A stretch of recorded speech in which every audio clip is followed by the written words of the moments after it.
Kamera ready, sound ready, 3, 2, 1, action. Assalamualaikum warahmatullahi wabarakatuh.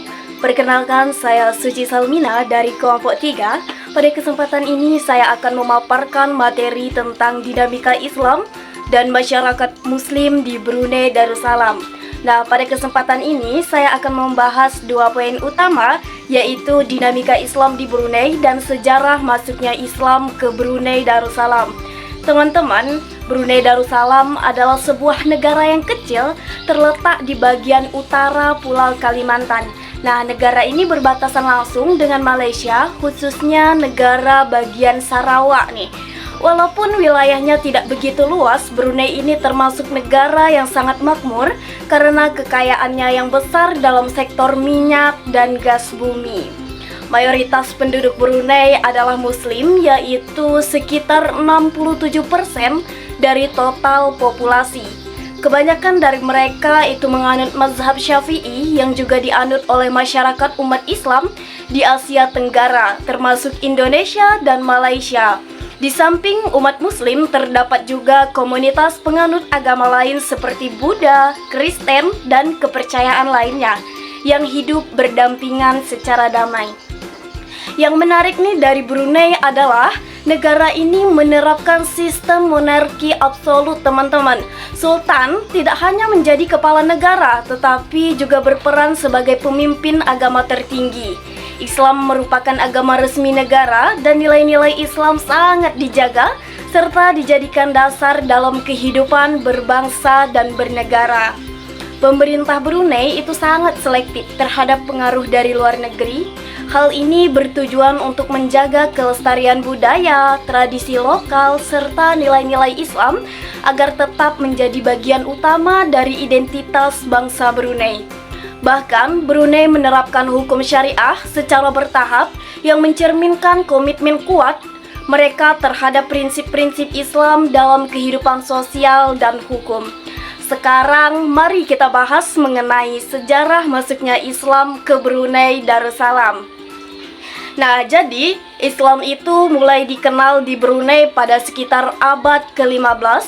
Saat itu kerajaan Brunei sudah menjalin hubungan dagang yang cukup aktif nih, terutama dengan para pedagang dari Timur Tengah, India, dan wilayah Asia Tenggara lainnya.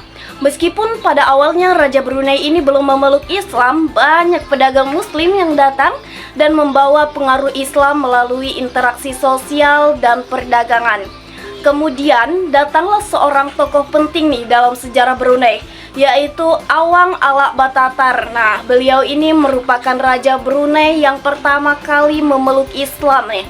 Setelah masuk Islam, beliau menggantikan namanya menjadi Sultan Muhammad Shah. Dan beliau ini juga dinobatkan sebagai Sultan pertama Brunei, teman-teman.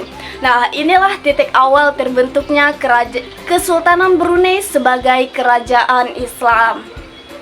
Setelah Sultan Muhammad Shah wafat, tahta dilanjutkan oleh Sultan Ahmad yang dikenal pernah mengirim utusan ke negeri Tiongkok. Hal ini menunjukkan bahwa Brunei ini sudah mulai aktif nih dalam diplomasi internasional, termasuk dengan kekaisaran besar seperti dinasti Ming. Salah satu tokoh penting berikutnya itu adalah Syarif Ali nih, seorang ulama keturunan Arab yang memiliki pengetahuan agama yang sangat mendalam. Beliau menikah dengan putri kerajaan dan kemudian naik tahta menjadi sultan ketiga di Brunei. Di bawah kepemimpinannya, Brunei ini mengalami banyak perubahan penting. Beliau menambahkan kata Darussalam pada nama negara sehingga menjadi Brunei Darussalam yang berarti negeri yang damai. Nah, Syarif Ali ini juga dikenal sebagai orang yang membangun masjid pertama di Brunei dan mulai membangun kota yang kini menjadi ibu kota negara, yaitu Bandar Seri Begawan. Pengaruh Islam makin kuat dan menyatu dalam kehidupan masyarakat, baik dalam aspek pemerintah, hukum, maupun adat istiadat. Puncak kejayaan Brunei itu terjadi pada masa pemerintahan Sultan Bolkiah. Beliau ini dikenal sebagai sultan yang sangat kuat dan berhasil memperluas wilayah kekuasaan Brunei hingga ke pulau-pulau di sekitarnya. termasuk sebagian wilayah di Borneo dan Filipina. Pada masa ini, Brunei menjadi salah satu kerajaan maritim yang sangat berpengaruh dan disegani di kawasan Asia Tenggara. Namun, seiring berjalannya waktu, pengaruh dari bangsa-bangsa Eropa itu mulai masuk ke wilayah Asia Tenggara, teman-teman. Brunei ini pernah berkonflik dengan Spanyol dan berhasil memenangkan pertempuran. Namun, wilayah kekuasaannya mulai menyusut. Pada abad ke-19, sebagian besar wilayah Brunei itu dikuasai oleh Raja Putih dari Sarawak. Akhirnya, pada tahun 1888, Brunei menjadi wilayah protektorat Inggris yang berarti berada di bawah perlindungan Inggris, meskipun tetap memiliki pemerintahan lokal. Nah, meskipun demikian, agama Islam ini tetap menjadi agama utama dan budaya Melayu terus dilestarikan oleh rakyat Brunei. Nah, jadi dapat saya tarik kesimpulan, Islam di Brunei itu bukan hanya menjadi agama, tetapi juga menjadi fondasi utama dalam kehidupan berbangsa dan bernegara. Dari awal kedatangan melalui para pedagang, dilanjutkan dengan para raja yang memeluk Islam, hingga berkembang menjadi kerajaan Islam yang kuat dan terstruktur. Nah, Islam telah menjadi identitas Brunei hingga saat ini. Demikian penjelasan singkat mengenai dinamika Islam dan sejarah masuknya Islam ke Brunei Darussalam.